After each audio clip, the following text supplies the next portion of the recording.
Ya,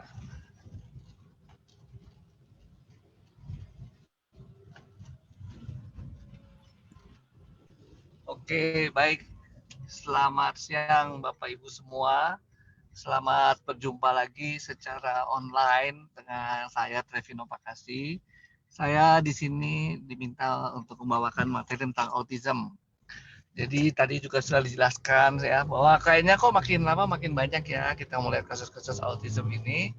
Dan sekarang ini dalam ya pertemuan Sabtu ini LOP sekarang ini kita coba membahas apa itu bagaimana autism dan bagaimana si produk kita ini bisa berperan.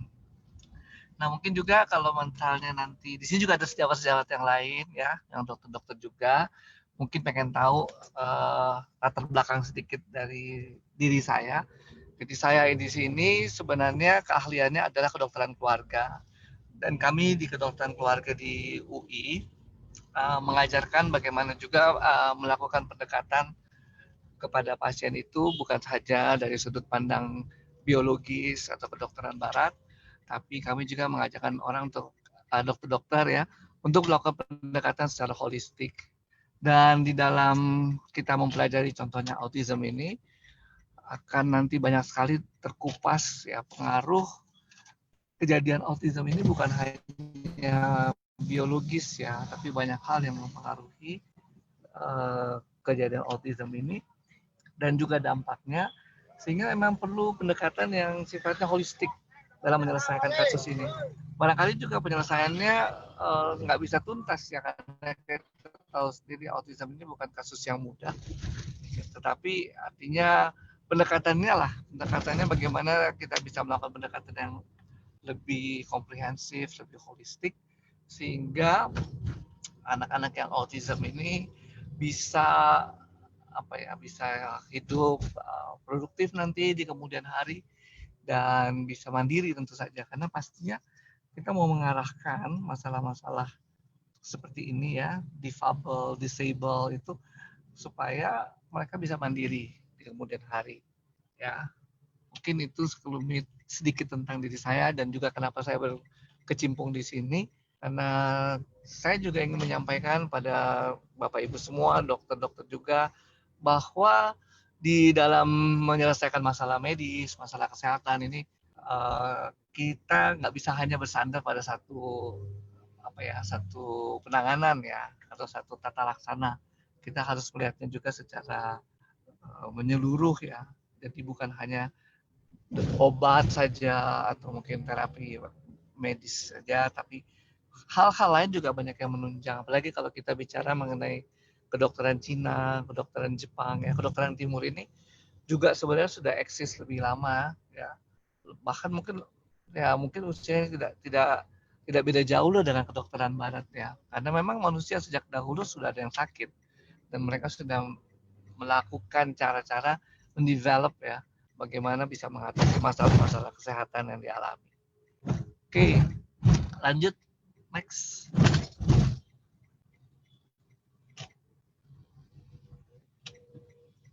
Ya, jadi hari ini dalam beberapa menit ke depan kita akan membahas ya mengenai apa sih tentang autism itu ya. Kemudian mungkin perjalanan penyakitnya, bagaimana mendiagnosisnya, serta bagaimana kita menanganinya secara terintegrasi ya. Terintegrasi dengan apa yang kita sekarang geluti ya dengan alternatif medicine atau lebih tepatnya sebenarnya bukan alternatif tapi integratif medicine. Ya, lanjut.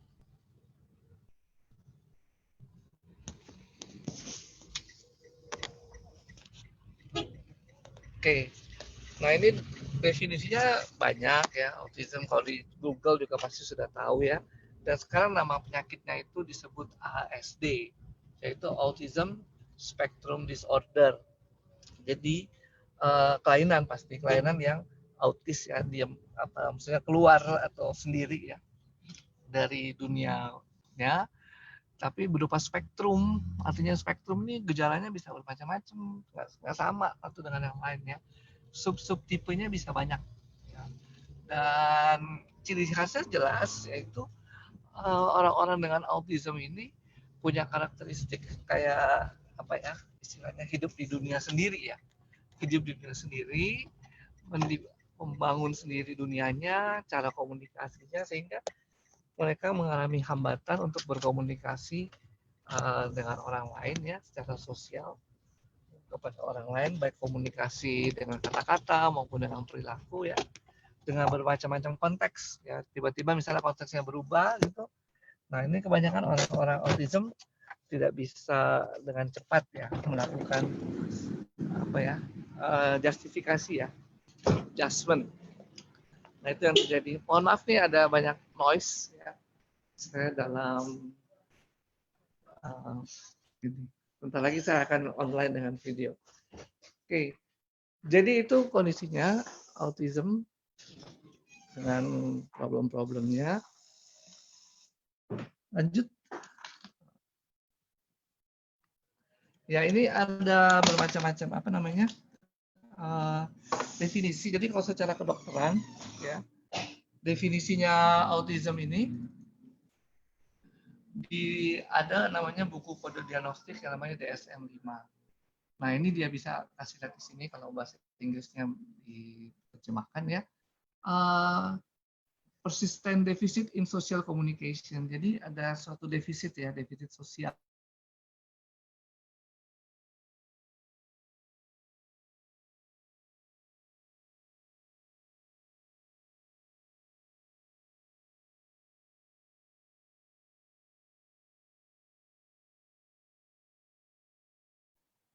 Dok, Halo? putus-putus. Ya?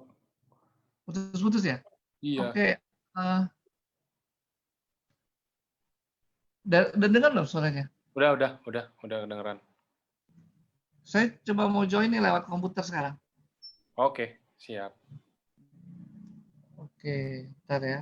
Ya. Jadi atau saya sebentar ya, saya coba ini. 96.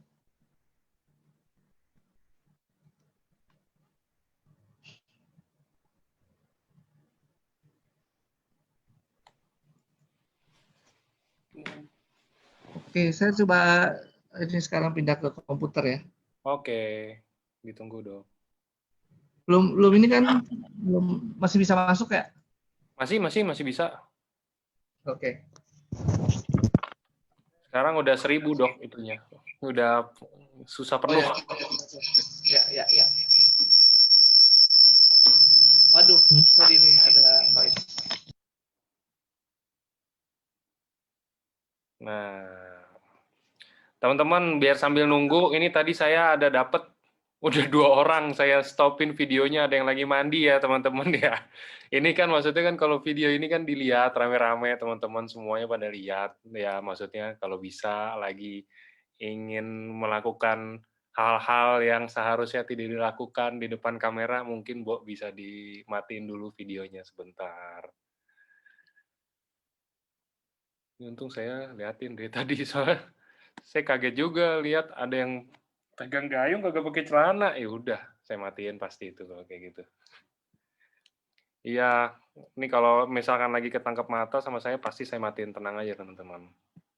Saya matiin videonya, bukan di kick orang yang enggak, videonya dimatiin tapi dia tetap bisa nyaksiin, cuman memang ya kita jadi nggak bisa lihat video dia. Mau tanya selain autis, boleh sih nanya selain autis, tapi nanti mungkin diprioritasin kan untuk yang tentang ASD dulu. Kalau nanti misalkan ada waktu, mungkin boleh juga. Nah, itu dokter lagi pindah saluran. Oh iya nih dokter Trevino, sebentar. Sip.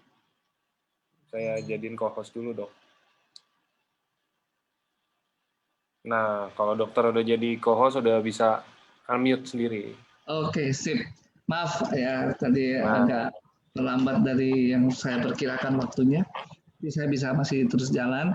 Jadi ini kalau Bapak Ibu lihat di kotak sebelah kiri itu ya, bahasa medisnya.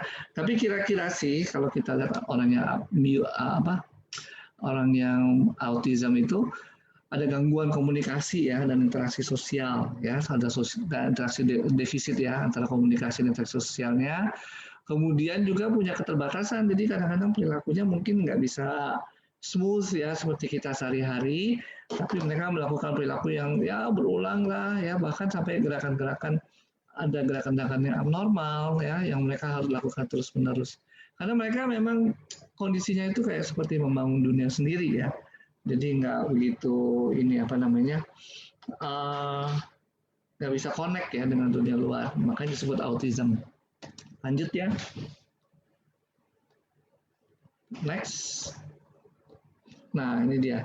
Selain itu, selain dia punya autism sendiri, kemudian si anak ini bisa punya gangguan-gangguan yang lain, ya. Yang pertama gangguan tumbuh kembang, ya. Gangguan tumbuh kembang. Jadi kita tahu bedanya kita anak-anak dengan orang dewasa itu adalah anak itu ada bertumbuh dan berkembang. Kalau orang dewasa sudah nggak bertumbuh lagi, ya berkembangnya jadi gendut, gitu enggak ya. Jadi nggak bertumbuh ya. Berkembang juga paling intelektual kalau orang dewasa ya, kemampuannya bertambah karena dia belajar. Tapi kalau anak kecil bertumbuh ya dari yang tadinya bayi bisa jadi anak balita besar sampai dewasa, dari beratnya cuma 3 kilo itu namanya sampai beratnya 60 kilo ya. Nah itu adalah bertumbuh dan berkembang. Yang tadinya tidak mampu ini itu masih cuma bisa tidur, bisa berdiri, berlari, itu semua namanya berkembang. Nah itu bisa terbatas pada orang-orang yang mengalami autism. Intelektualnya bisa terbatas. Kemudian gangguan berbahasa, yaitu dampak-dampaknya ya. Kemudian defisit dalam memberikan perhatian, ketidakmampuan memberi perhatian ya, attention deficit ya, atau jadi hiperaktif ya. Ada tic disorder, tic itu yang gerak-gerak tuh yang gitu-gitu ya. Kemudian ada gerakan-gerakan motorik yang abnormal, itu kondisi tumbuh kembang. Kondisi medis umumnya ya, penyakit-penyakit yang mungkin terjadi bisa bersamaan, misalnya epilepsi, problem pada lambung dan usus, kemudian ada gangguan sistem pertahanan tubuh, kemudian ada gangguan genetik ya, dan macam-macam yang lain ya, termasuk juga gangguan tidur. Itu kondisinya. Apalagi yang bisa terjadi psikiatrik ya, gangguan psikiatrik seperti cemas, depresi, obsesif kompulsif. Ya, obsesif kompulsif itu kita melakukan sesuatu berulang-ulang terus ya. Kayaknya seperti belum beres gitu ya, pengen cuci tangan, kayaknya masih kotor, cuci tangan lagi. Udah selesai cuci tangan, dia masih, aduh kayaknya nggak bersih, cuci tangan lagi. Itu namanya obsesif kompulsif. Contohnya ya, misalnya seperti tadi. Psikosisnya adalah gangguan jiwa yang berat ya, atau penggunaan obat-obatan substance. Kalau dia bisa punya akses, dia bisa menjadi pengguna obat-obatan ya.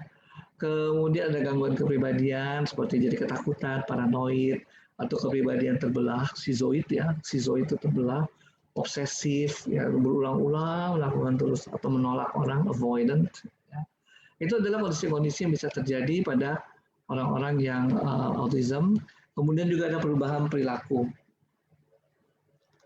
Nah ini saya slide-nya bisa lanjut, yuk. Sebentar, ke pencet dok. Oke. Oke. Nah, udah ada lagi ya? Nah, lanjut. Oke. Ya. Dan perilaku ini bisa macam-macam ya. Nah sebenarnya terusan juga kedokteran masih terbatas. Jadi belum persis tahu bagaimana terjadinya ASD tadi, autism spectrum disorder ya, belum tahu ya. Ada yang bilang ini genetik ya, ada yang bilang genetik. Memang dari dulunya. Jadi tahun 43 pertama kali kasus ini dilaporkan ya. Tapi bukan berarti tahun 43 kasus pertama, enggak. Mungkin juga sudah ada sebelumnya, hanya orang nggak tahu. Kemudian baru dilaporkan tahun 43. Tapi itu pun juga masih sedikit ya. Jadi kalau sekarang makin lama makin banyak, benar ya. Jadi dulu orang nggak lihat nih kasus ini sebagai kasus barangkali karena sangat jarang. Kemudian mulai teridentifikasi tahun 1943. Dan sekarang makin lama orang lihat makin banyak ya. Makin banyak itu bukan juga karena apa, bukan karena baru ketahuan gitu, tapi juga dampak ya, dampak dari lingkungan. Jadi ada yang berpikir interaksi antara gen ya tubuh kita ini dengan lingkungan. Nah interaksinya ini memang kejadiannya justru itu yang nggak tahu kapan ya. Karena selalu kejadian autism ini kan ketemunya pada anak-anak. Ya jadi sebenarnya mungkin sejak lahir pun sudah ada kerusakan itu ya, genetik ya. Dan pengaruhnya dari mana? Dari lingkungan ya, lingkungan prenatal, lingkungan sebelum lahir ya. Jadi apa misalnya? Ibunya sakit nggak, ya, infeksi nggak waktu dia masih hamil, terutama hamil dari 3 bulan yang pertama, karena 3 bulan pertama itu adalah masa pembentukan seluruh organ. Atau sebelum itu bahkan sudah ada infeksi yang dia bawa sebelum hamil, ya. Perinatal, jadi seputar kelahiran, misalnya dia diseksio, dia dioperasi, dia mendapat obat-obat tertentu, ibunya mendapat obat. Nah, memang ada juga penelitian melaporkan lah katakan ya, bayi-bayi yang dilahirkan secara operasi, seksio, itu ternyata punya risiko lebih tinggi bisa mengalami ASD ini ya. Nah, jadi itu ya lingkungannya. Kemudian tadi genetik itu dibuktikan dengan apa? Ternyata orang yang misalnya kembar atau punya riwayat di dalamnya ada yang ada yang autis, ya, saudaranya bisa kena, risikonya lebih tinggi lagi untuk jadi autis, ya. Lalu di luar itu setelah perinatal, jadi masa kehamilan dan masa perinatal, di luar dari itu tentu saja mempengaruhi adalah socioeconomic factors, ya, sehingga lingkungan sosial ekonomik itulah yang mempengaruhi pertumbuhan si bayi janin di dalam tubuh, ya, mulai dari embrio masih cuma 2 sel sampai jadi besar. Nah, itu apa sih misalnya nih, kalau Bapak Ibu lihat gambar di depan, di sebelah kanan ya, ini saya, maaf ya, saya nggak punya headset sekarang nih, lagi nggak bawa headset, jadi saya nggak bisa lebih keras. Ada permintaan untuk saya bawa pakai headset, tapi saya lupa headset saya. Oke.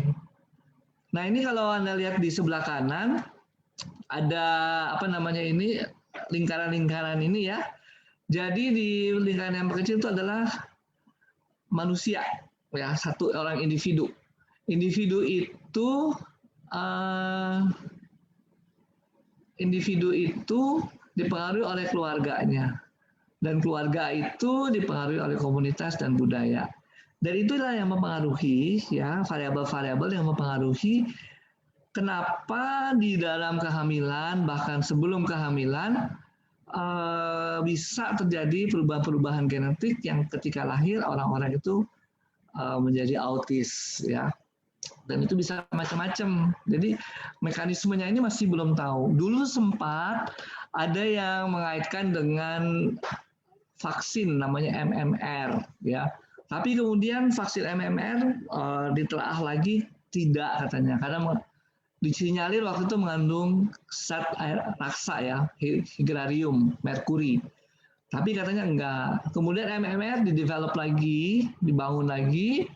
Tapi kemudian sekarang orang berpikir lagi, jangan-jangan vaksin lagi, ya, karena ada di dalamnya kandungan DNA apa gitu. Jadi macam-macam ya yang mempengaruhi.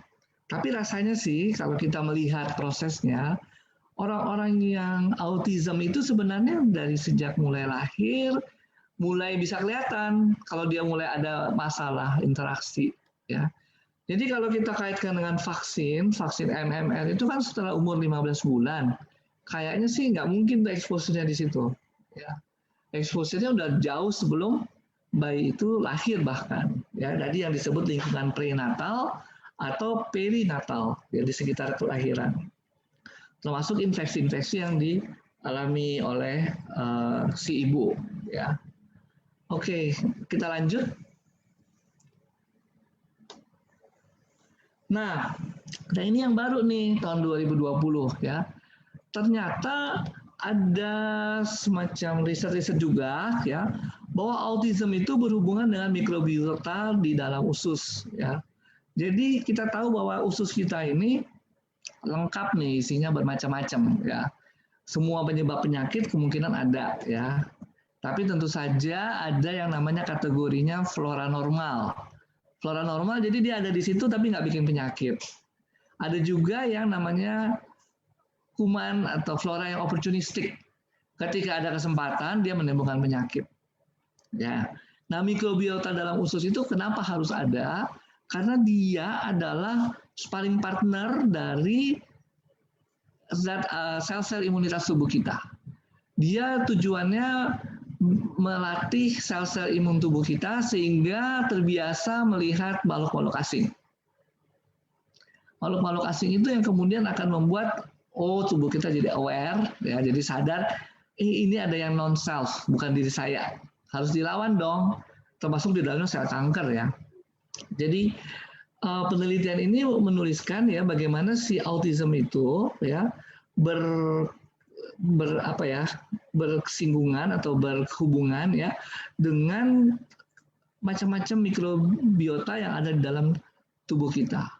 Mikrobiota di dalam usus itu kan membuat imunitas tubuh ya, dan kemudian ternyata itu meningkatkan aktivitas saraf ya, neuroaktif ya level. Jadi ternyata begitu bagusnya ya tubuh kita ini dibuat ya, ada kontak antara usus kita juga dengan otak untuk melahirkan daya tahan tubuh ya, dan itu ternyata dibentuk ya begitu rupanya ya di dalam tubuh kita, sehingga pada kondisi-kondisi tertentu ya dengan imunitas yang baik tentu saja bisa mencegah tidak terjadinya ASD ini, Autism Spectrum Disorder. Memang penelitiannya masih berjalan terus. Jadi kalau dibilang bahwa ini adalah satu terapi yang definitif, memang obatnya itu ya belum sampai ke sana ya. Sekali lagi autism ini gangguan yang kita amati sebagai gangguan perilaku. Gangguan perilaku yang memutus hubungan antara si individu yang sakit dengan lingkungan sosialnya.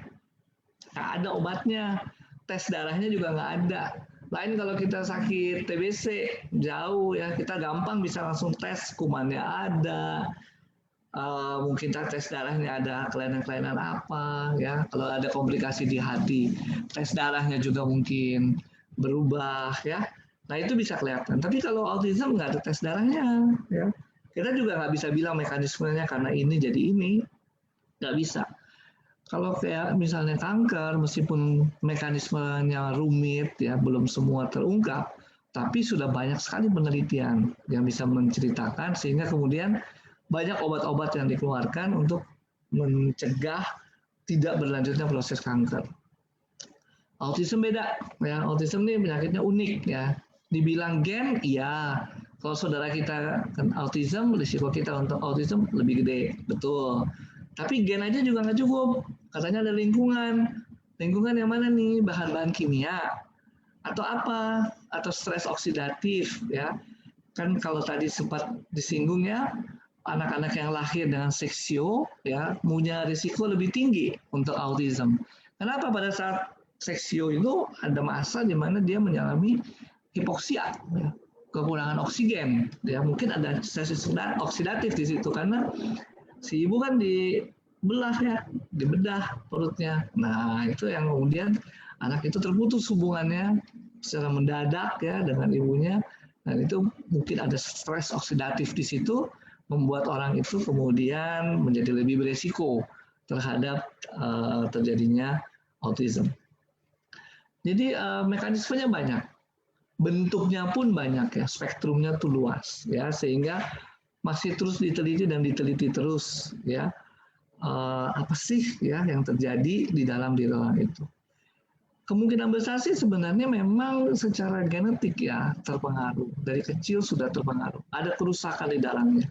Tapi apakah genetik yang benar-benar gen yang diwariskan atau sebenarnya ada kerusakan dari luar yang masuk, itu yang disebut dengan epigenetik ya. Jadi bisa saja gennya emang nggak apa-apa, tapi ada sesuatu dari luar yang masuk ya, sehingga kemudian mengubah regulasi gen, aturan mainnya gen di dalam tubuh kita, lahirlah autism. Jadi ya masih kontroversi, bukan kontroversi ya, masih didiskusikan banyak ya. Tapi orang sudah mulai melihat bahwa timbulnya ini ada genetik pasti, kemudian ada interaksi dengan lingkungannya. Dan lingkungannya itu apa? Makin diteliti, makin banyak ternyata ya. Bisa pengaruh dari zat kimia, pengaruh dari operasi, pengaruh sosial ekonomi, dan sebagainya. Jadi banyak sekali yang mempengaruhi kejadian-kejadian itu. Sehingga kalau kita lihat dunia luar kita ini, luar tubuh kita, termasuk usus itu adalah dunia luar, ya kita ini masuk terus ya polusi-polusi dari mana-mana, ya Mungkin kalau sekarang kita nih, saya udah umur 40 sekian, saya udah fix gennya, nggak terpengaruh lagi. Tapi kalau anak kecil, katakan masih 1 tahun, masih berapa bulan umurnya, yang tadinya gennya bagus, masuk polutan-polutan dari mana-mana, akhirnya jadilah dia sakit, terutama autism, ya, yang dalam konteks kita berpikir. Kalau sakit-sakit yang lain, batuk pilek kena corona yang sembuh, ya. Tapi kalau yang ini beda, ya.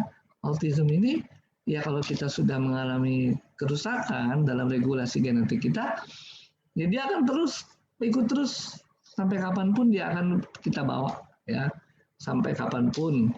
Artinya ya kalau kayak gini, orang tua yang anaknya autism itu memang harus lebih ekstra lagi berpikir, ya, bagaimana supaya anak ini akan pada satu saat mandiri dengan keterbatasannya itu, ya.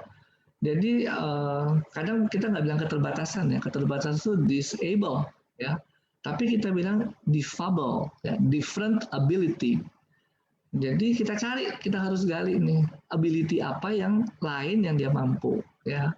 Misalnya saya punya teman, ya, anaknya autism juga, tapi pintar banget ngitung, ya. Nah itu emang ciri khasnya seperti itu, ya. Dia punya sesuatu yang repetitif, ya, berulang, ya, dan hebat, bahkan excellent, ya, di luar dari orang-orang yang biasa, ya. Tapi itu aja fokusnya dan berulang, sehingga anak itu misalnya lebih terampil di menghitung, lebih terampil di menghafal, tapi di sisi lain dia nggak bisa konsentrasi, nggak bisa ngomong, atau dia ngamuk-ngamuk terus, lihat orang lain nggak bisa adaptasi, itu ada kelemahannya. Nah, ini yang kenapa saya angkat tulisan ini, ya, autism berhubungan dengan mikrobiota dalam usus, tentu juga nggak jauh-jauh dari apa yang sering kita dengar dalam iklan-iklan, ya, yang dibuat tentang usukusi dan juga tentang subarasi.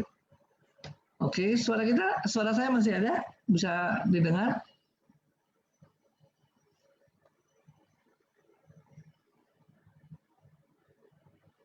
Oke.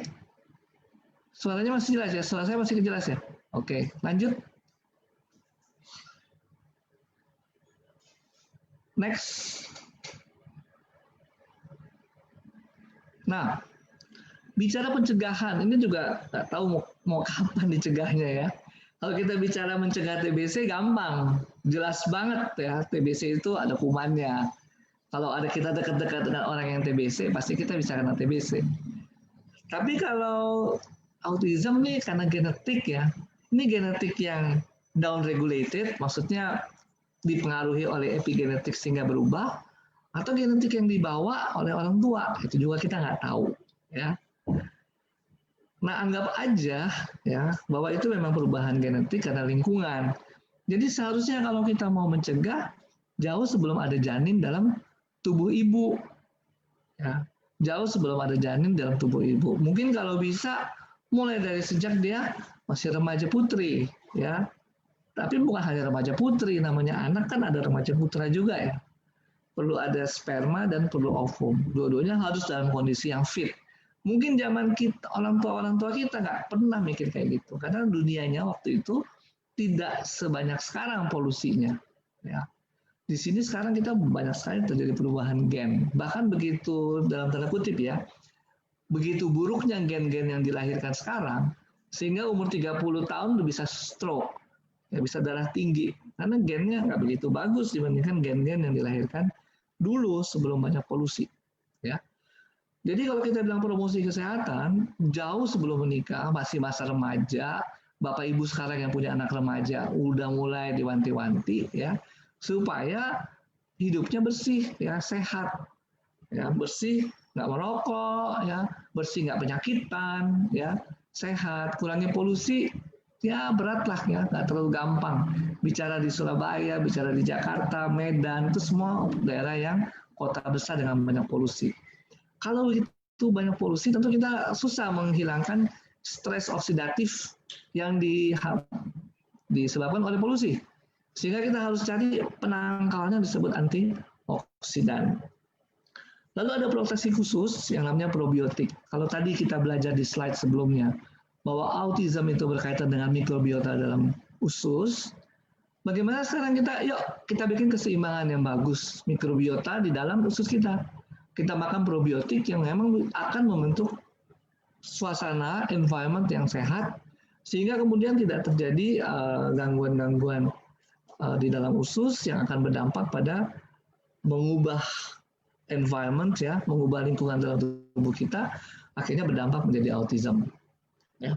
Jadi itu adalah pencegahan pertama ya, tingkat pertama, pencegahan primer ya, melalui promosi kesehatan dengan anak-anak kita, remaja-remaja putri, remaja putra mulai dibiasakan hidup sehat dan menjaga kesehatan. Kemudian diet yang ada probiotik. Probiotik ini sekali lagi membantu untuk meningkatkan imunitas kita. Lalu kalau sudah terjadi penyakit, namanya pencegahan sekunder. Pencegahan sekunder ini adalah mencegah supaya tidak makin parah. Ya, supaya nggak makin parah gimana? Deteksi sedini mungkin. Bapak Ibu yang punya anak, yang masih punya bayi, ya sibuk, oke lah kita sibuk ya, sibuk sana ke sini, kita punya pekerjaan dan sebagainya. Tapi please ya dilihat anaknya, karena ternyata makin dari kecil pun kalau dia sudah autism bakatnya ya, dari umur berapa bulan pun sudah kelihatan nih ya interaksi sosialnya terganggu, sehingga bisa semakin cepat ditata laksana ya, diobati dengan tepat ya, karena ada terapinya banyak, terapi psikologis ya, terapi perilaku, termasuk orang tuanya juga harus diterapi. Kenapa? Berat punya anak yang autism, nggak gampang ya. Kemudian dia harus hadapi itu sekitar 20 tahun hidup pertama ya, sampai anak ini selesai universitas untuk hidup mandiri. Jadi nggak gampang ya buat orang tua itu juga harus diterapi ya. Jadi ini sedini mungkin kita coba mendeteksi adanya autism itu. Oke, next. Nah ini dia. Jadi kalau Bapak Ibu mau membentuk generasi yang bagus, ya sebenarnya dari dasarnya ya, sebelum anak-anak itu menikah, apalagi hamil dan punya anak lagi, ya jauh sebelumnya kita sudah memberikan mereka edukasi bagaimana hidup sehat, ya. Dan edukasi ini boleh dengan ibu, boleh dengan dokter keluarga. Seperti contoh sekarang ini, sebenarnya Bapak Ibu bagus loh di dalam Society AFC. Karena dalam Society AFC ini ada dokter-dokter, ya bukan cuma saya, tapi banyak dokter di dalamnya. Sehingga bisa Bapak Ibu berkonsultasi ya, bagaimana supaya dokter-dokter ini, terutama yang dokter keluarga, seperti saya dokter keluarga, yang menggunakan produk ini, memanfaatkan produk ini, sehingga kemudian membantu terutama mungkin remaja-remaja ya untuk mempersiapkan kehidupan mereka nanti kalau berkeluarga ya. Apa sih ya yang bisa disumbang oleh AFC ini? Next. Nah, ini kembali ke lingkaran tadi ya. Kalau kita lihat yang di tengah ini ya, anak kecil ini ya, dia bisa happy, bisa sehat ya. Ini adalah keseimbangan tubuh, roh, dan jiwa. Itu keseimbangan. Jadi kalau tubuh saja sehat ya, tapi tidak diisi, ya, diisi jiwanya, rohnya tidak diisi, keseimbangannya tidak tercapai, anak itu tidak bisa sehat. Ya. Nah, anak ini sehat karena pengaruh lingkaran di luarnya itu keluarga. Keluarga ini membentuk perilaku individu, membentuk lingkungan ekonomi, psikososial, membentuk lingkungan fisik dan biologis individu. Ya.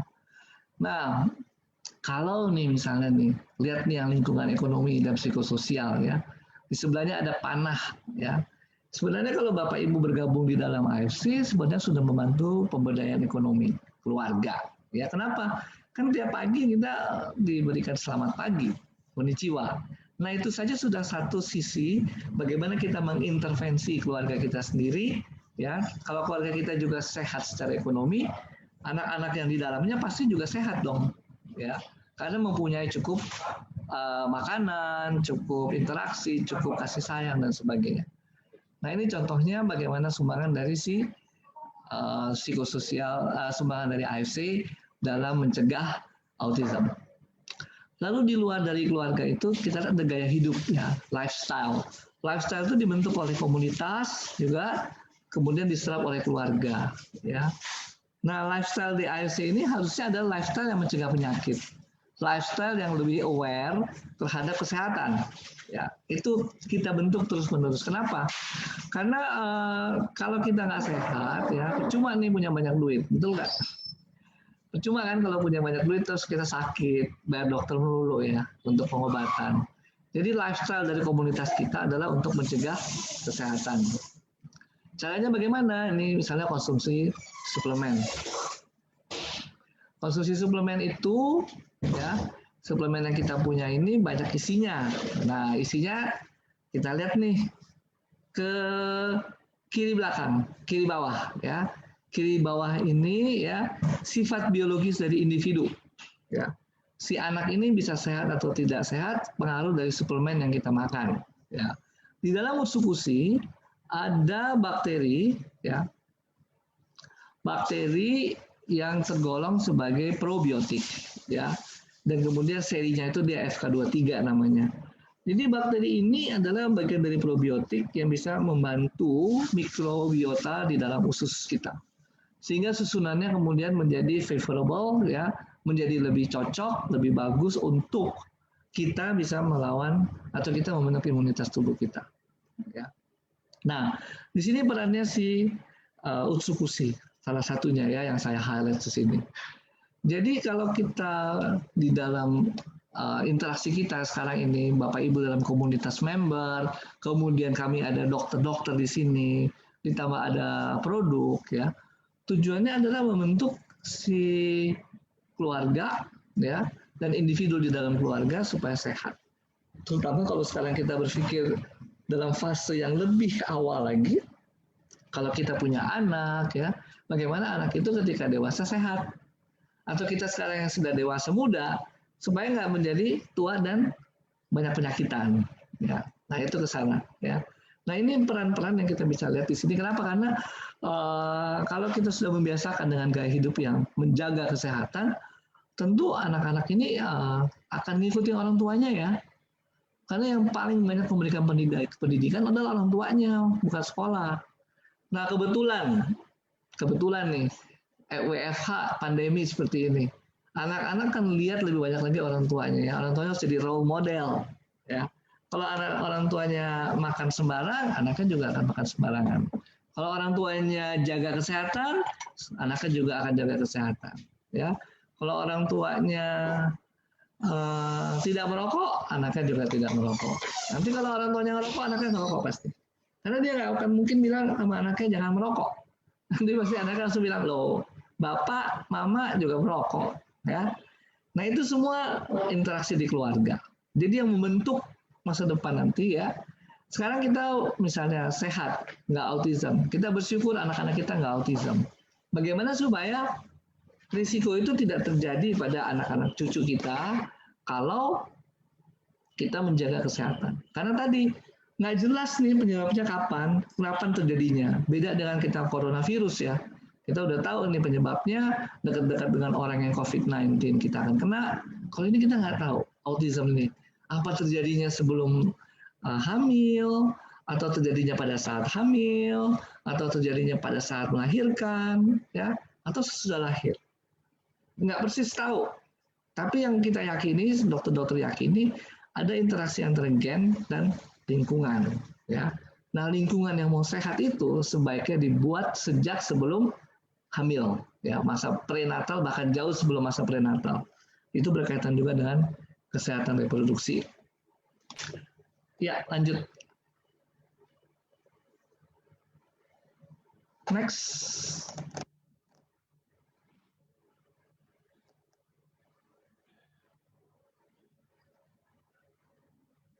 Next. Nah, khusus yang penting ya Bapak Ibu di dalam lingkungan kita ini ternyata kan kalau Bapak Ibu sering dengar presentasinya Pak Ernest, mungkin juga yang lain juga selalu bilang AFC ini melakukan riset ya. Riset ini sehingga menghasilkan produk yang memang tailor made ya, dibuat khusus ya, dijahit khusus ya, tailor made untuk kondisi Indonesia. Next. Nah, kalau tadi ya kita lihat di dalamnya, kita udah tahu semua isinya ya macam-macam begini ya. Lalu apa sih hubungannya dengan autism kita? Ya, tadi kita lihat bahwa kerusakan genetik itu bisa berkaitan karena pengaruh lingkungan, karena adanya polutan-polutan, kemudian membuat gangguan-gangguan kimiawi, stres oksidatif, sehingga dibutuhkan antioksidan. Nah, di sini ada isinya antioksidan, ya. Kemudian di sini misalnya ada lagi fish kolagen. Fish kolagen. Kolagen itu adalah protein untuk kelenturan kulit. Kulit kita perlu sehat karena barrier pertama untuk melawan namanya kuman, namanya bahan kimia, sinar radioaktif adalah kulit. Ya, kalau sempat misalnya dengar beberapa minggu terakhir ini hoax ya, kalau di termogan dengan infrared rusak otaknya, itu bohong. Kenapa? Karena infrared ini penetrasinya hanya beberapa milimeter saja, bahkan kurang mungkin dari 1 milimeter ke dalam kulit. Jadi kulit kita ini hebat sekali, ya. Setipis yang ada di dahi ini pun masih bisa menahan termogan infrared tersebut, ya. Jadi kulit ini barrier radiasi, barrier kimia, barrier juga penyakit, kuman penyakit dan sebagainya. Makanya Bapak Ibu perlu melindungi kulit, ya, karena itu penting. Lalu di sini mungkin yang perlu kita angkat juga di sini adalah adanya probiotik, tadi sudah disebut. Lalu salmon DNA. DNA itu adalah bahan baku untuk membentuk sel-sel yang baru. Jadi kalau kita meregenerasi sel, pasti kita perlu DNA antara lain. Antara lain juga protein, ya. Jadi ini adalah hal-hal kandungan dalam bahan aktif dalam usus-gusi yang perlu di dalam kita mencegah terjadinya autism. Kapan diberikannya? Buat saya harus diberikan sejak masa remaja, ya. Orang-orang yang mau dipersiapkan untuk menjadi orang tua, ya, karena mereka harus mempunyai tubuh yang sehat. Next.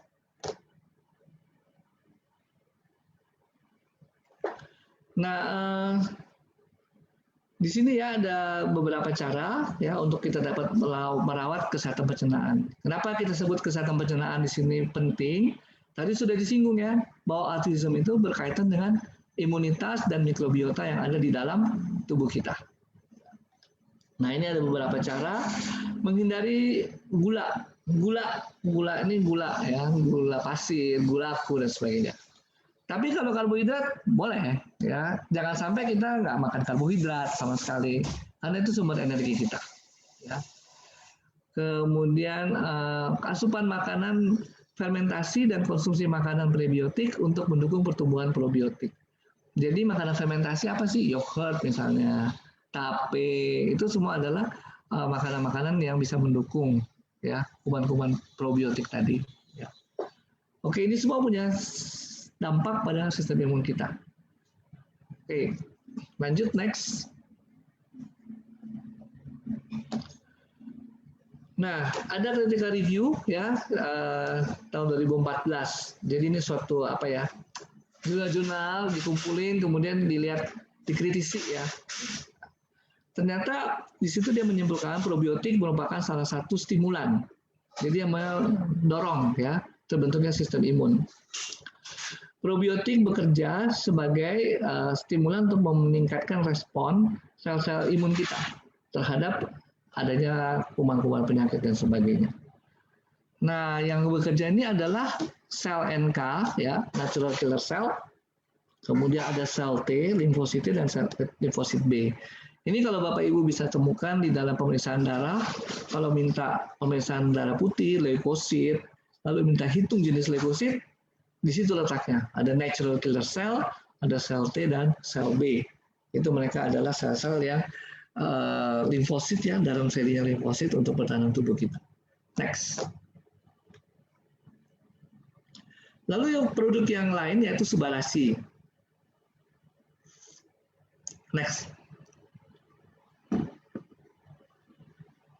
Ya, kita lihat di sini subarasi dalam juga ada apa namanya antioksidan ya. Ini next aja nih, Mas Angga. Oke. Bentar dok, kepencet. Sorry dok. Yang di sini ya tadi ya.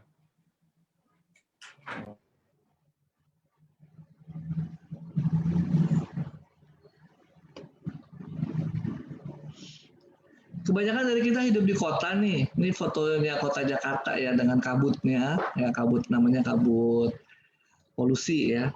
Nah ini polusi ini bisa mengubah macam hal dalam tubuh kita nih ya sehingga kita akan terjadi stres oksidatif dan itu akan merubah ya regulasi ya pengaturan genetik sehingga mungkin orang-orang tertentu yang rentan jadi autism ya sehingga perlu dilawan dengan namanya antioksidan. Dan antioksidan itu ada baik di SOP, Subarashi maupun di Usukushi. Ya. Kenapa sekarang kita perlu itu? Bukannya ada aliran lain nih yang bilang aliran apa namanya alami ya, naturalis ya. Yang bilang ya udah makan pepaya, makan jeruk segala macam. Boleh ya. Saya pernah lihat yang apa namanya berita di WhatsApp-nya, kita makan pepaya 10 kilogram, waduh, kalau kita makan 10 gram pepaya, sedangkan makanan sehari-hari kita aja nggak sampai sekilo ya. Kalau kita makan nasi, makan pagi, kalau makan 10 kilogram pepaya, nggak makan yang lain-lain. Dan itu juga nggak bisa. Kenapa? Karena di dalam pepaya adalah gula yang sederhana. Ya. Bukan gula kompleks, bukan karbohidrat kompleks. Nanti kita kena penyakit yang lain. Ya. Sehingga perlu konsentrat. Perlu tambahan dari luar. Itu alasannya kenapa kita perlu suplemen. Karena makanan kita sehari-hari mungkin udah nggak cukup. Perlu ditambahkan lagi, disuplementasi lagi. Next. Nah, untuk bertahan hidup sel dalam tubuh kita butuh diregenerasi. Ya. Jadi kalau kita mengharapkan bahwa tubuh kita sekarang ini kita nggak autism ya, tapi keturunan kita supaya tidak autism juga, maka sel-sel tubuh kita yang sehat ini yang harus diregenerasi. Bukan sel-sel tubuh yang kena penyakit, bukan sel-sel tubuh yang genetiknya udah berubah, ya, tapi sel-sel tubuh kita yang sehat ini. Dan untuk meregenerasi tersebut ya perlu apa? Perlu stimulasinya, ya, perlu juga antioksidan supaya hasilnya nggak buruk, perlu juga protein, perlu juga DNA dan sebagainya. Next.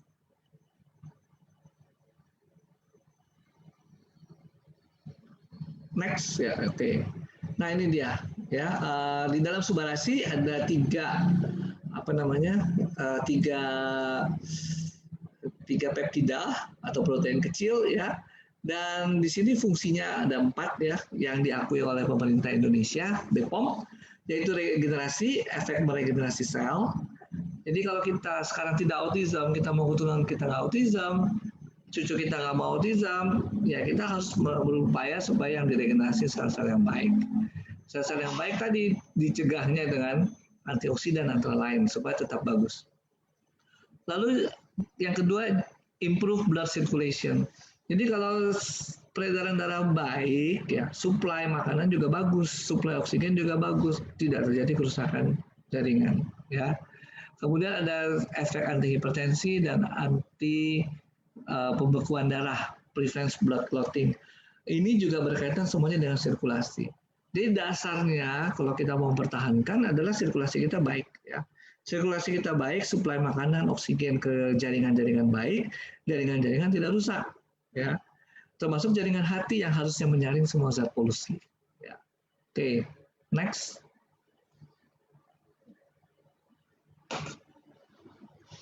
Ya, sudah habis. Mungkin langsung saya jawab aja, silakan. Oke.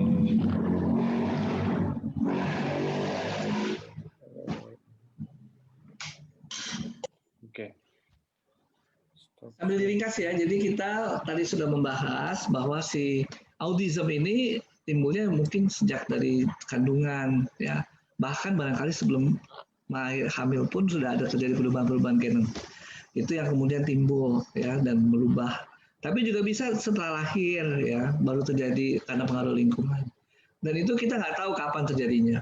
Ya, sehingga kemudian apa sih yang harus kita lakukan ya karena ini adalah interaksi gen dengan lingkungan, terjadi kerusakan, terjadi orangnya jadi autism. Kalau kita mau mencegah sedini mungkin, mulai dari sejak orang belum hamil ya. Kalau perlu sebelum pacaran.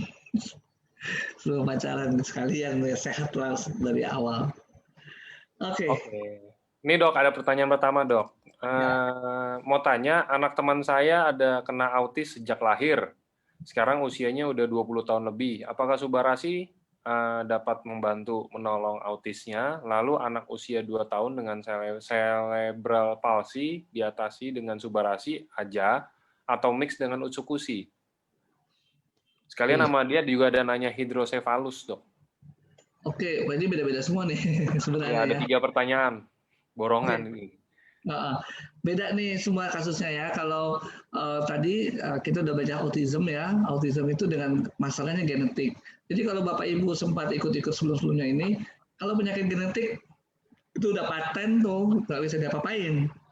Jadi yang kita mau lakukan di sini dengan bicara autism ini, early sebelum terjadinya autism, kita harus mencoba supaya mencegah terjadinya kerusakan-kerusakan genetik, gitu ya.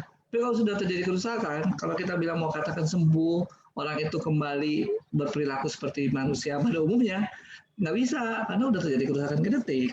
Ya. Tapi apa yang bisa kita lakukan? Jangan makin parah. Karena tadi kita lihat ada medical conditions-nya. Ya. Orang-orang yang autism bisa makin parah. Bisa terjadi penyakit-penyakit medis seperti apapun. Ya. Tadi itu disebut ada epilepsi misalnya. Bisa terjadi gangguan-gangguan psikiatrik. Ya. Nah itu yang harus kita cegah. Nah, kita cegah dengan pemberian obat, dengan pemberian suplemen dan sebagainya, ya.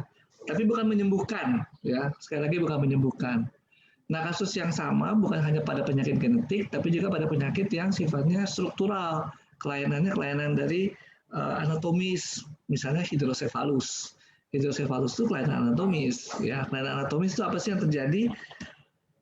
Harusnya otak kita ini yang ada air di dalamnya ini punya sirkulasi yang bagus, tapi sirkulasinya macet, jadi airnya numpuk, makanya kepalingan besar. Nggak ada jalan lain kecuali bikin got saluran lain supaya cairannya keluar, harus operasi. Ya. Nah setelah itu kenapa kita tetap menganjurkan? Karena kita mau supaya otaknya ada perbaikan dong. Masih 2 tahun pertama orang masih ada yang namanya regenerasi sel, termasuk juga sel-sel yang saraf ini. Sehingga kita coba ya dengan 2 tahun pertama dalam kehidupan itu men-trigger terjadi regenerasi.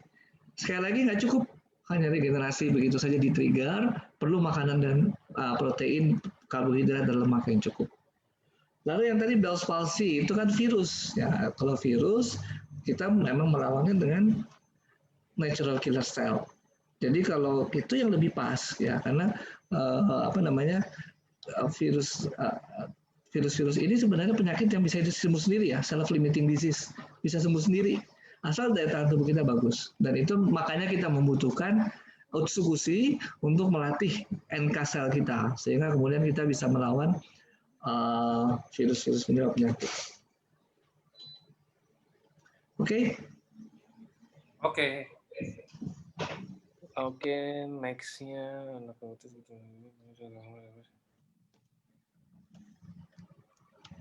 Oke, anak autis.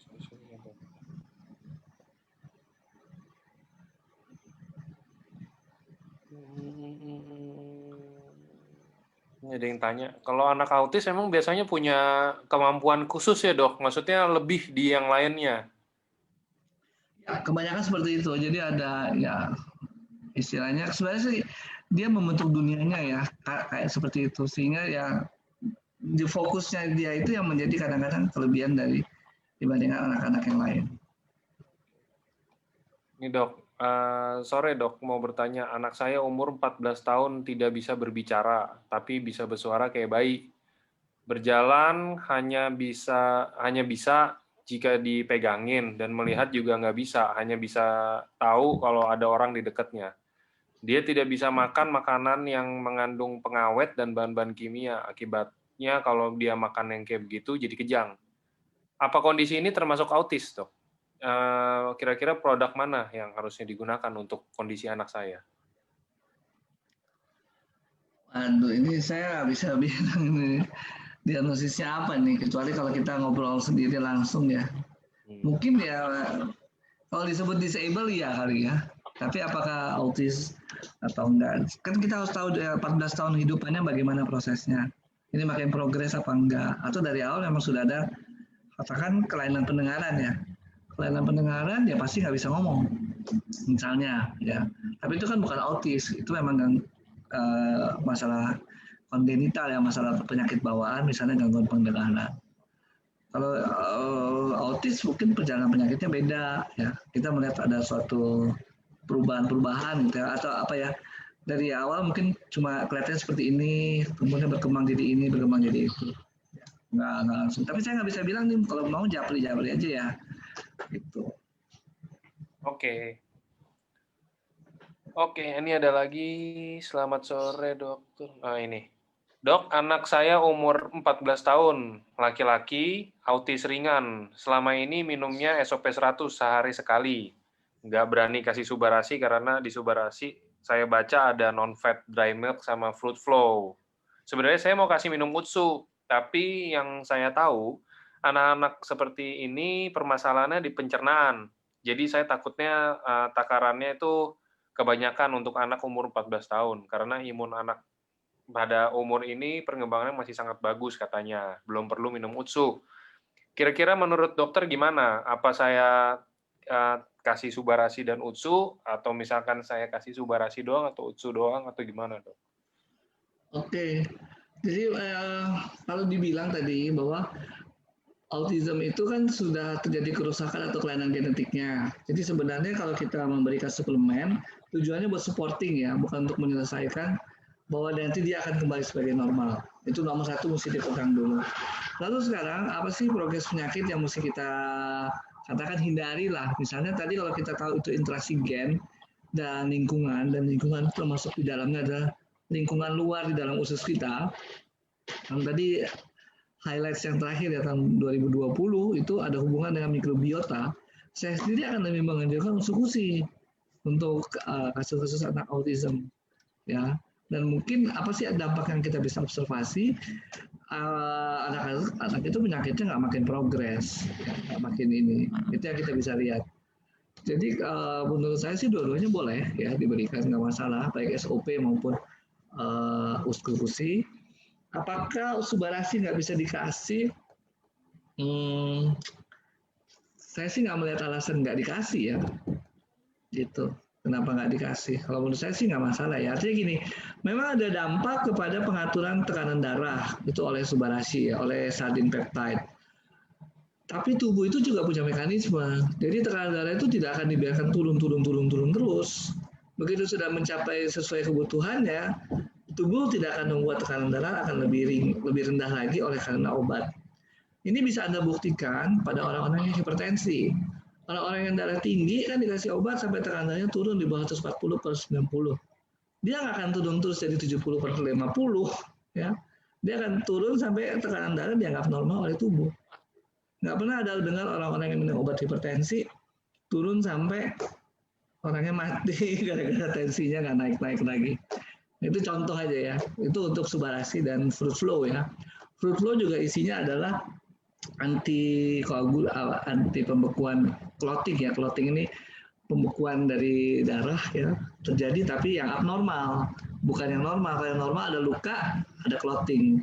Kalau ini nggak normal, jadi tiba-tiba nyumbat aja gitu ya. Nah itu yang pengaruh dari fruit flow.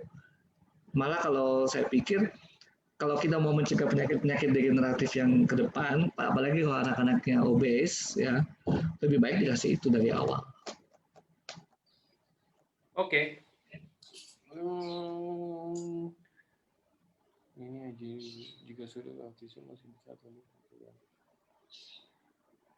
autis itu rata-rata berarti penyakit genetik ya dok ya, dari kecil biasanya ya? Nggak mungkin tiba-tiba nih kayak saya amit-amitnya tiba-tiba saya autis gitu, nggak mungkin kan dok? Kayaknya enggak dari kecil. Dan itu yang makanya apakah pada masa sebelum lahir, pada masa seputar kelahiran, makanya ada yang bilang seksio itu meningkatkan autis ya, orang yang dioperasi ya untuk melahirkan ya, atau ya ada yang bilang vaksin dan sebagainya. Jadi masih seputar-seputar masih bayi-bayi itu. Dan kerusakannya kemudian jadi permanen.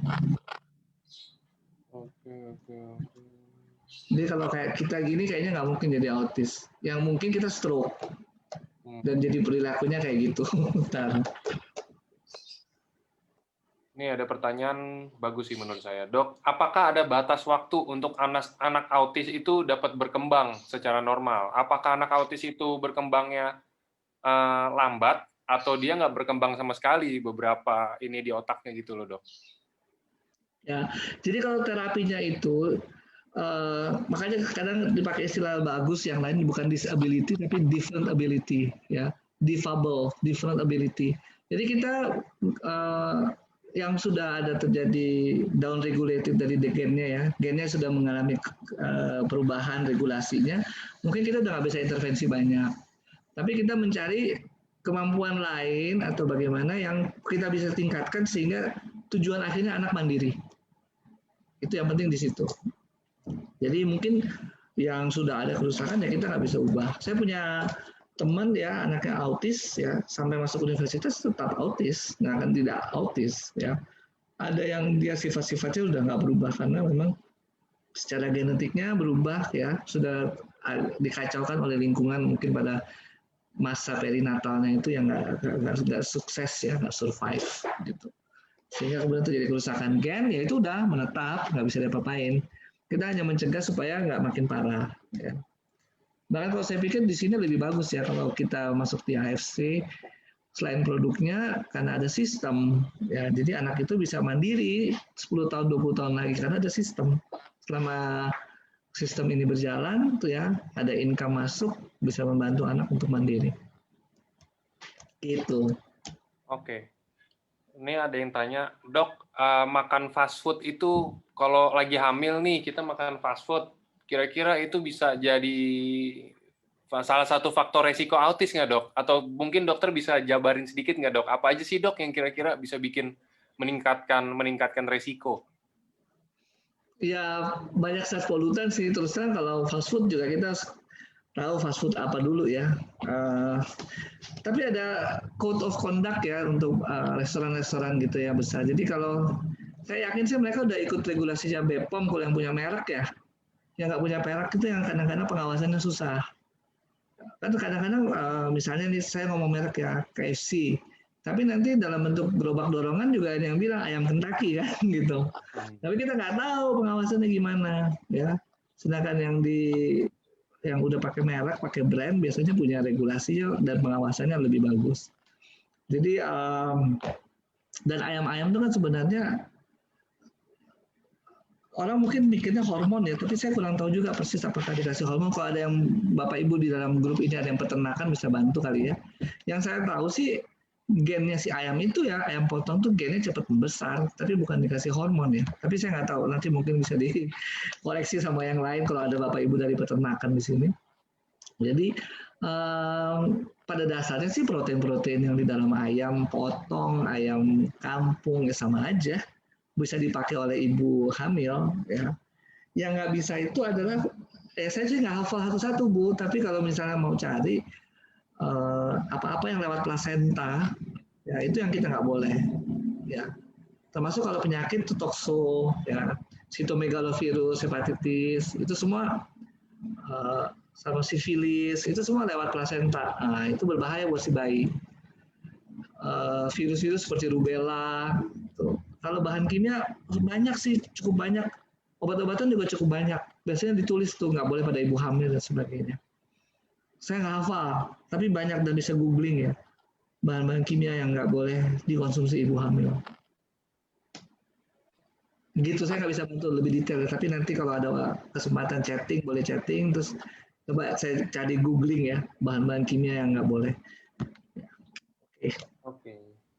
Dok, kalau sindrom speech delay pada anak usia 4 tahun itu masuk ke dalam autis nggak, Dok? Kayaknya enggak ya kalau disebut speech delay. Kalau autis pasti diagnosisnya ASD ya, Autism Spectrum Disorder.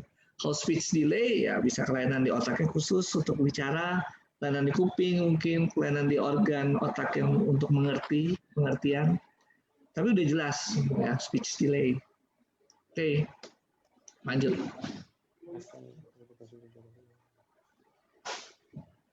Nih, Dok, anak saya umur 8 tahun, autis. Saya udah kasih anak saya konsumsi Subarasi dengan dosis satu saset, dibagi 2, pagi dan sore. Apakah dosis itu benar? Dan apakah harus dimix dengan Utsukushi? Awalnya saya kasih masih yang versi SOP 100. Nah, itu udah 1 minggu konsumsi, anak saya selalu bangun tengah malam dan nggak bisa tidur lagi. Dan banyak steaming verbal bahasa planet. Jadi nggak gitu. Jadi saya stop. Mungkin meracau ya maksudnya. Dan terus setelah keluar yang Subarashi, saya tes kasih lagi, untuk tidur udah oke, tapi masih meracau. Itu gimana ya, Dok? Apa emang prosesnya? Mohon saran. Ya, saya nggak bisa sangat spesifik ya, karena saya nggak menganalisis kasusnya. Tapi kalau memang mau chatting boleh ya. Nah, sebenarnya kalau kita lihat kembali kepada produknya dengan isinya, tadi kan sudah saya paparkan bahwa produknya ini secara direct tidak akan berpengaruh pada kerusakan DNA. Apalagi kalau ada apa namanya hasil penelitian terakhir tadi yang tahun 2020 bilang bahwa autism itu berhubungan dengan mikrobiota. Justru dengan mikrobiota yang diperbaiki dengan eksekusi sebenarnya akan membawakan dampak yang lebih baik. Tapi yang udah rusak mungkin kita nggak bisa perbaiki karena itu masalah genetik. Yang ada adalah progresnya dicegah, jangan makin parah. Itu yang bisa kontribusi yang bisa saya coba cerna ya kira-kira kontribusi dari SOP dan dari Subarashi. Tapi kalau totally sembuh balik seperti orang biasa, tentu aja itu bukan ke sana ya. Bahkan pengobatan medis pun nggak ada yang ke sana. Oke. Bentar ya teman-teman, kalau yang tanyanya di luar autis, nanti mungkin kalau memang udah selesai semuanya, udah nggak ada yang bertanya tentang yang autis, baru nanti saya bacain yang pertanyaan teman-teman yang nggak berhubungan dengan autisme. Oke? Oke.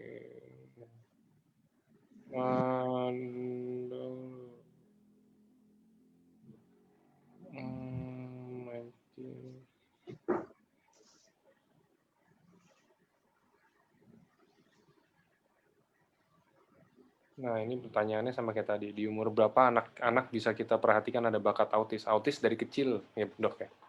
Iya. Bahkan dari usia awal-awal pertumbuhan, kalau ibunya memperhatikan betul-betul udah bisa ketahuan. Dibilang sembuh betul sih nggak ada jaminan ya, tapi setidaknya semakin dini kita tahu, semakin cepat kita bisa koreksi.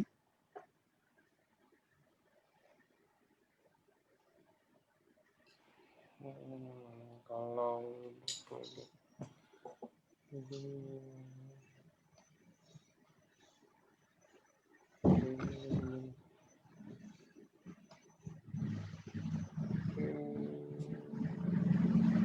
Dok mau tanya, anak saya mild autism, PDD NOS, semuanya normal, hanya dia susah berbicara dan kulitnya swing, sering alergi atopik. Bagusnya Utsukushi atau Suba untuk alergi kulitnya dan untuk perkembangan otaknya biar bisa berbicara. Terima kasih, Dok. Kalau untuk kulit, Utsukushi juga bagus ya. Utsukushi sudah terbukti juga ada viskolagen di dalamnya, itu membantu untuk memperbaiki kualitas dari kulit. Dan kalau kualitas kulitnya terperbaiki, tentu saja dampaknya pada imunitas karena kulit ini adalah organ imunitas yang terbesar ya. Dia bisa menahan berbagai macam sumber penyakit ya dan termasuk juga bakteri dan sebagainya. Jadi Utsukushi kalau saya sarankan untuk kulitnya. Lalu untuk regenerasi otak dan sebagainya, memang regenerasi sel lebih bagus dibawa oleh, bukan lebih bagus ya, yang diusung oleh SOP ya, terutama SOP untuk regenerasi sel. Dan kalau masalahnya tidak bisa ngomong, ya harus dilihat dulu nih, nggak bisa ngomongnya ada kerusakan permanen di area bicara atau kerusakan di kuping, ya, atau kerusakan di pengertian. Jadi ada informasi masuk di kuping, kemudian orang harus mengerti dulu, kemudian baru bisa memproyeksikan untuk bicara. Itu cara kerjanya seperti itu. Jadi physically misalnya, sel-sel otak itu akan diregenerasi. Tapi yang mengisi nanti caranya bukan dari Subarashi tentu saja. Yang mengisi adalah orang melatih supaya sel-sel saraf yang baru terbentuk itu ya diisi dengan latihan-latihan dan sebagainya. Jadi bukan cuma produk ya, tapi kita harus komprehensif kita melihat semua. Oke. Dok, kalau Parkinson itu mirip-mirip dengan autis nggak sih, Dok? Beda jauh. Nah, yang dirasakan juga beda ya, saraf-sarafnya. Beda. Jadi apakah itu kemudian Kalau Parkinson tuh sel saraf ya, disebut genetik sih kayaknya enggak ya, bukan genetik, tapi sel saraf. Mungkin ada gangguan yang dibawa secara turunan ya, gitu. Tapi dia bukan genetik sih. Emang kerusakan sel sarafnya.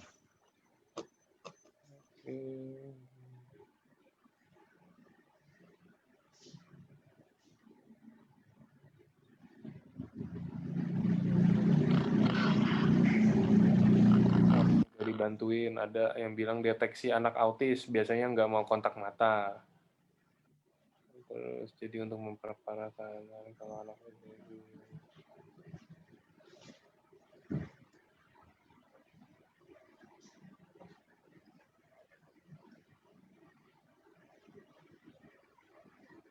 Nah, udah selesai sih kayaknya, udah nggak ada yang pertanyaan tentang autis. Nih kita melenceng sedikit ya. Nah, oke, ini saya dapat di sini.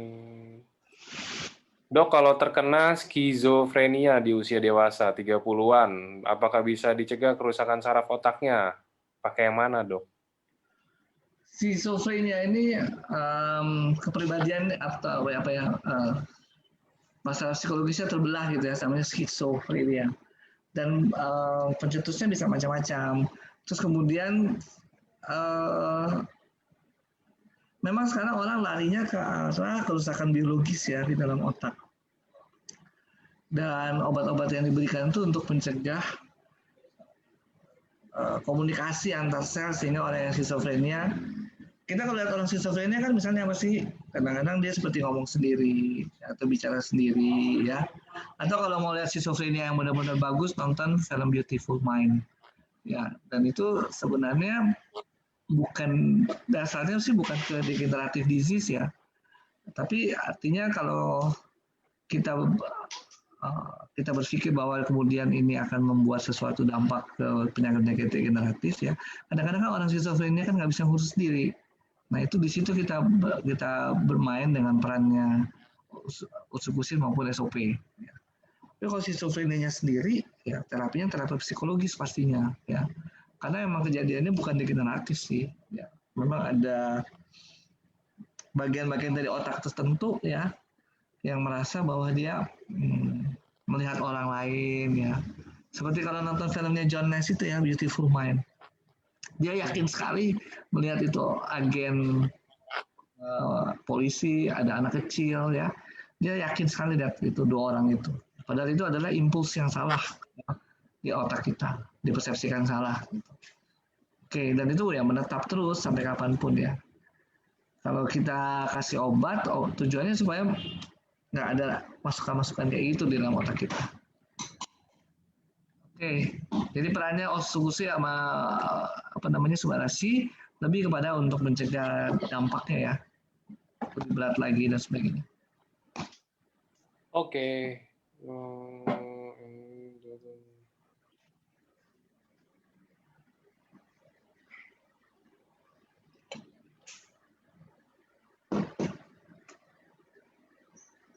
Dok, kalau ini untuk jantung bocor pada anak usia 2 tahun, di dekat katup jantungnya sehingga disarankan harus ada tindakan operasi. Apakah produk ini aman untuk membantu? Mungkin bisa menutup kebocoran jantung. Harus yang mana? Terima kasih. Bocoran jantung ini banyak nih ya, bisa namanya atrium yang bocor atau ventricle ya, kamarnya yang bocor. Kalau atrium itu untuk menampung atau menerima darah, namanya atrium ya, serambi.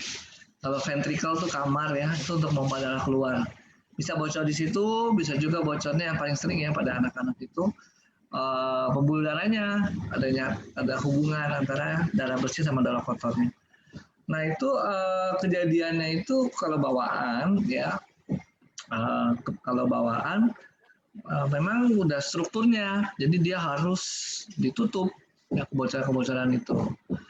Kalau anak 2 tahun mungkin kebocoran itu bawaan ya. Tapi yang lain lagi kemungkinan kalau ada penyakit infeksi misalnya, itu juga bisa bikin katup bocor. Jadi ketika dia mompa begitu bocor, balik lagi masuk darahnya. Nggak semuanya lari ke pembuluh darah besar. nggak lari ke aorta ya. Nah itu bocornya lain lagi ceritanya karena katupnya nggak kompeten lah, nggak kuat ya.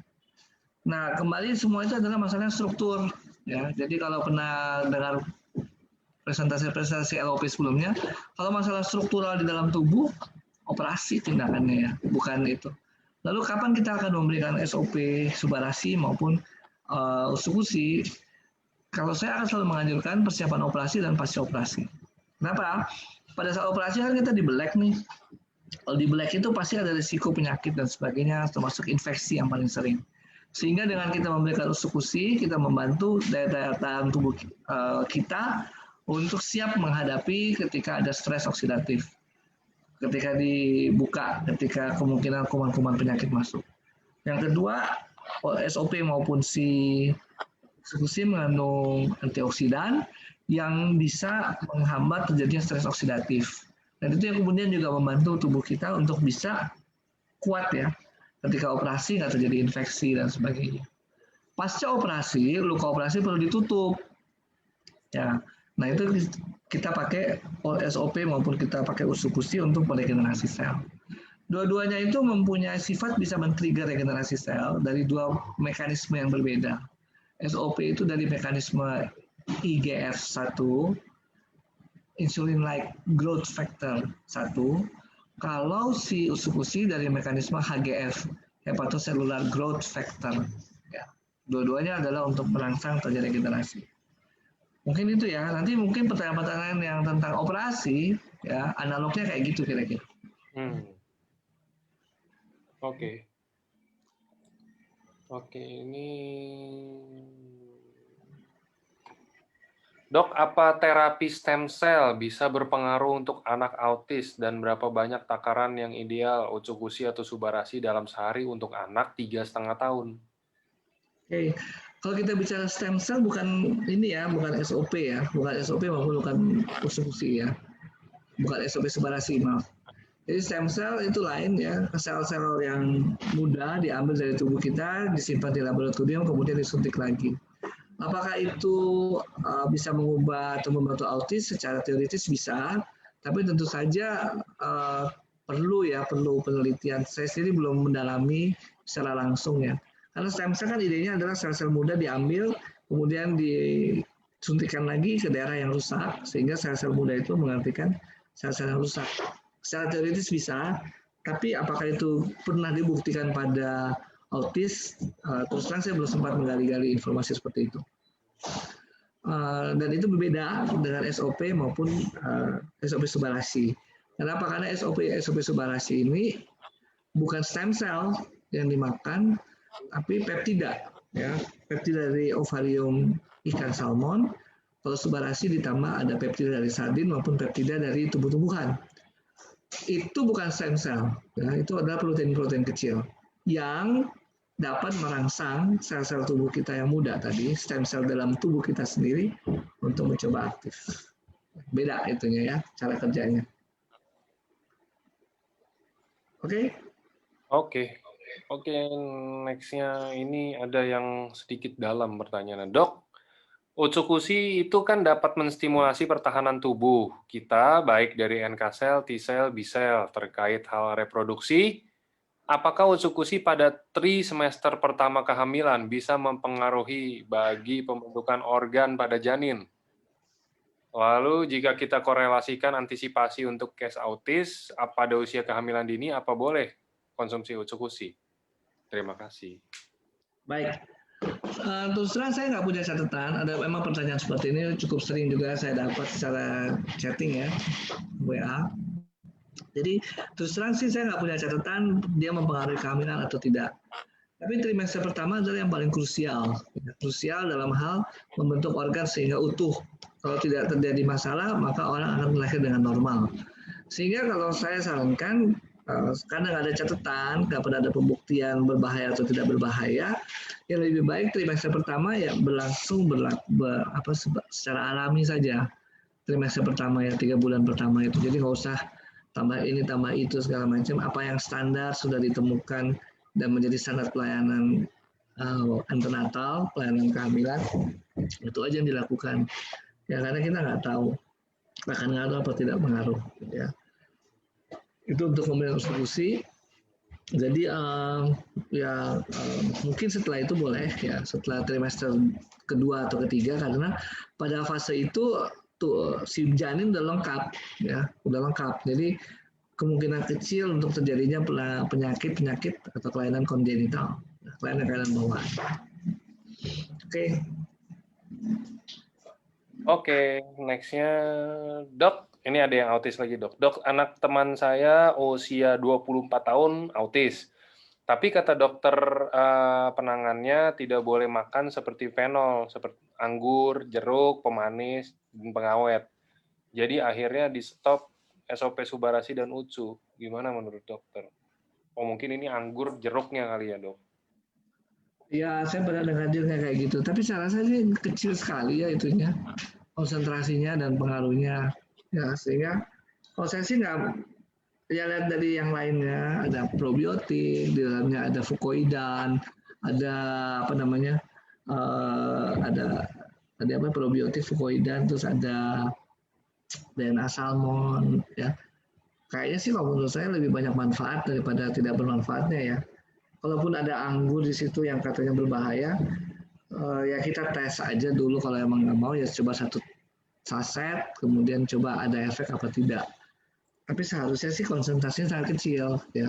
Hal yang sama juga ada yang pernah tanya tentang usukusi, tapi ada kadar fosfor di dalamnya. Fosfor juga sebenarnya sangat kecil di dalam usukusi, jadi nggak terlalu, jadi bukan sesuatu yang kemudian membahayakan, sangat di bawah thresholdnya gitu. Jadi kalau memang khawatir ya dicoba dulu. Tapi kalau misalnya mau tanya sama saya, opini saya sebenarnya tidak ada yang bahan yang jelek gitu ya, bahan aktif yang nggak bagus gitu. Kalau ada juga barangkali bukan bahan aktifnya yang berbahaya, tapi mungkin orangnya memang sensitif terhadap bahan aktif tersebut. Oke. Oke. Kalau ibu hamil terkena COVID, wah ini melenceng sekali ya. Kalau ibu hamil terkena COVID, apa boleh minum konsumsi utsukushi?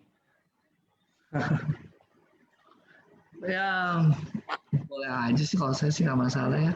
Tapi apa dulu yang diharapkan nih? Kalau diharapkan kemudian memperkuat NK sel, COVID-nya hilang sih boleh, nggak masalah. Bisa seperti itu. Apakah akan berdampak? Pada dasarnya sih nggak ada catatan ya. Tapi kalau memang bisa dihindari sebelum trimester kedua makan, ya trimester kedua aja baru makan eksekusinya. Tapi kalau nggak bisa dihindari harus trimester pertama, menurut saya sih nggak ngaruh ya. Tapi ya artinya jangan dipakai sebagai pegangan ya, karena nggak ada tulisan ilmiahnya. Tapi kalau mau dipakai ya chance-nya katakan 50-50 juga, karena kita nggak tahu persis akan ngaruh apa nggak pada janin. Kalau trimester pertama ya. Oke. Dok, ada yang tanya, kira-kira ada nggak hubungannya autis dengan leaky gut? Ini saya nggak tahu, saya juga baru baca ini. Leaky gut. Leaky gut ini kan khususnya ceritanya bocor ya, leaking. Itu untuk zat-zat ini kan karbohidrat ya kalau nggak salah, atau apa itu. Nanti ini aja lah kalau mau ini japri sama saya, nanti saya coba cari browsing dulu ya. Atau mungkin tanya lewat Mas Angga ya, atau Mbak Catherine. Nanti lewat saya aja, saya yang kasih ke dokter. Nanti kan di forward ke saya.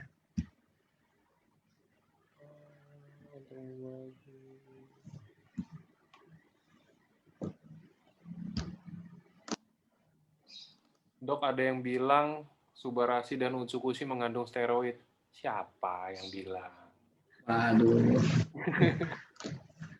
Pokoknya kalau ada di belakang box kemasan isinya itu loh sudah isinya. Karena kalau nggak nanti dimarahin sama BPOM kalau isinya beda, langsung ditutup. Ya.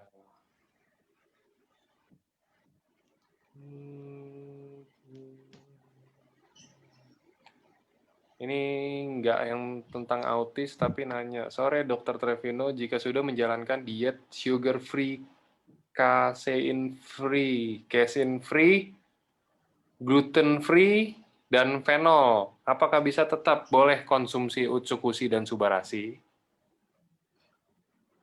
Kalau sugar free, usukushi ya Subarashi pasti menunjang sugar free ya, karena di dalamnya nggak ada sugar. Adanya kalau pemanis ya, dan pemanisnya alami, bukan sugar ya. Sweetener ya bahasa Inggrisnya, bukan sugar. Kalau bahasa Indonesia pemanis dan gula. Itu bukan gula isinya, pemanis ya. Boleh dikasih. Kemudian fenol tadi sudah dijawab ya. Kalau takarannya sebenarnya kecil, ukuran kandungannya kalau nggak mau ini bisa dikasih, kalau nggak, kalau yakin sih bisa dikasih aja. Tadi apa, sugar free, fenol, apa lagi ya? Kasein ya dok? Kasein sih nggak ada ya di dalam SOP maupun di dalam ini. Utsu. Terus apa satu lagi? Gluten, kasein. Oh, gluten. Ya, gluten juga nggak ada. Ada yang bilang katanya pearlnya itu ya, barley. Sama fenol dok. Fenol kan dari anggur. Ya. Ya, yang pearl barley juga nggak mengandung gluten. Itu yang dari, ada memang barley yang mengandung gluten, tapi yang ini bukan. Ini yang gluten free. Oke, ini ada lagi pertanyaan. Dok, maaf melenceng, mau tanya tentang autoimun atau Sjögren syndrome. Sjögren syndrome. Keluhan di mata terasa panas karena air mata kering. Umur 35 tahun. Setelah 2 hari minum Subarashi 2 kali 1, ada perubahan positif, tapi di mata tuh masih panas, walaupun udah mendingan. Apa perlu ditambah Subarashinya atau gimana dok? Udah mendingan nih, cuman mau tanya ditambah atau mungkin ini proses atau gimana dok? Ya, sebenarnya nggak ada larangan untuk nambah ya, karena ini nutrisi sifatnya. Mau ditambah silakan, nggak ditambah juga nggak masalah. Itu satu ya, kalau untuk masalah kebutuhan. Kalau memang ternyata ditambah matanya masih mendingan, lebih baik, ya ditambah aja. Tapi kalau setelah ditambah tidak ada perubahan, ya mungkin nggak perlu ditambah.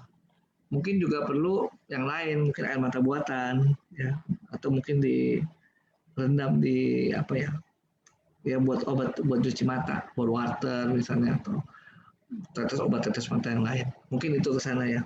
Jadi belum tentu harus menambah SOP atau usukushi. Kalaupun mau ditambah nggak ada masalah juga sih. Oke, dok mau tanya untuk meningkatkan kerja neurotransmitter pakai usukushi atau Subarashi?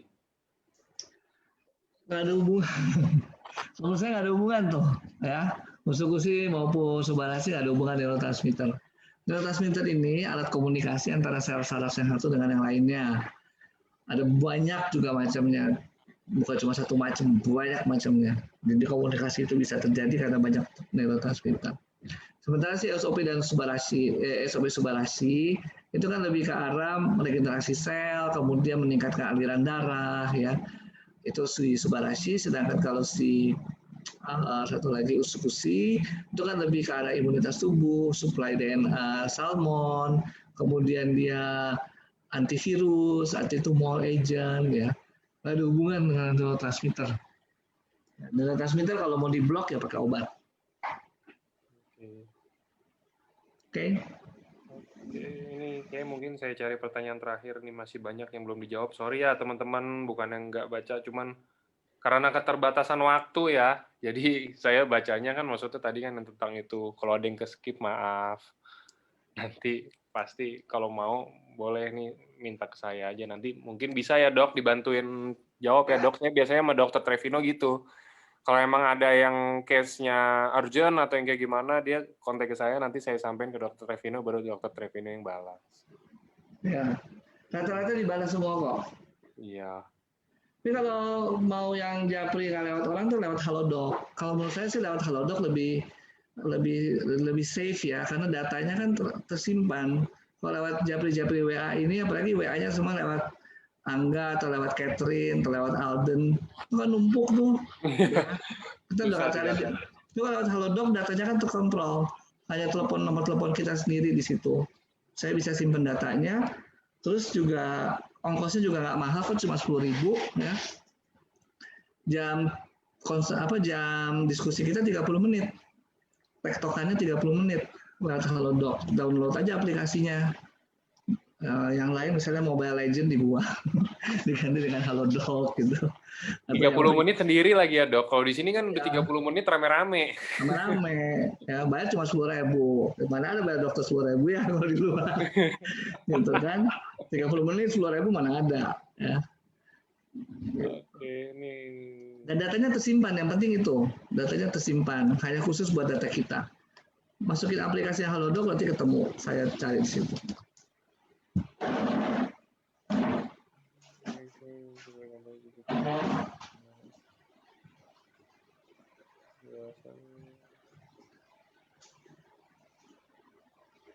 Dok, untuk ini ada yang, aduh, tapi bukan ini ya. Ntar closingnya kalau bukan autis tuh kayak gimana gitu ya. Ini masa closingnya kanker. Mesti yang ke autis dong, mesti yang autis. Tapi nggak ada lagi yang autis. Ini cuma nanya-nanya pengulangan, Dok, yang tadi kita udah bahas ditanya. Mungkin nanti bisa dilihat lagi ya teman-teman, ada siaran ulangnya. Ya, ini kayak pertanyaan ADHD apakah termasuk autism? Iya, tadi kan salah satu bentuk autism itu ADHD ya.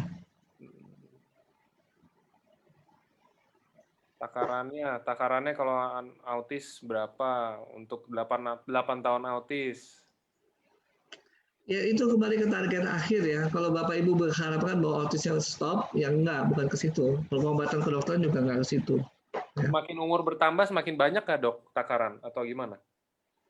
Enggak sih, karena kan kita ini ya, maksudnya kan kita bukan mengobati ya, tapi itu kita mencegah aja supaya nggak makin progres.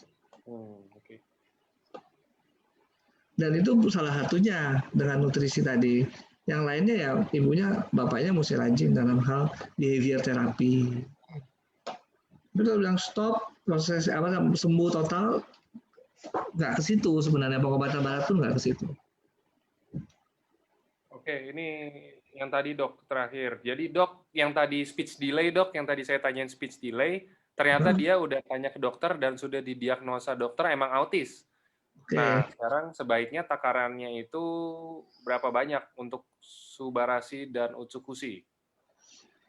Ya, untuk ini kan masih kecil ya. 4 tahun. 1 hari 1 saset 2 aja ya. Itu kenapa saya bicara gitu, saya bicara dari kilogram berat badan ya. Biasanya kita menentukan kebutuhan anak, kebutuhan obat itu semua dari berat badan. Ya, sehari aja dulu. Oke. Sehari. Soalnya kalau semua nanti ada yang kasih 4 saset, 10 saset semua inden. Sehari aja dulu, makanya inden. Oke, kalau gitu. Udah, Dok, cukup kayaknya. Ini kesorean nanti. Iya, oke. Terima kasih, Dr. Trevino. Terima kasih teman-teman semua udah sempetin hadir di acara. Sama-sama, terima kasih Bapak Ibu semua untuk kehadirannya. Semoga bermanfaat. Sorry ya, buat yang belum bisa dijawab, itu jangan baper, teman-teman. Itu saya emang benar-benar pure kelewat, karena banyak banget pertanyaannya. Oke. Boleh diulangi atau lewat Halodoc ya, kita bisa ketemu di situ. Siap. Terima kasih, Dokter. Terima kasih, teman-teman semua. Happy weekend.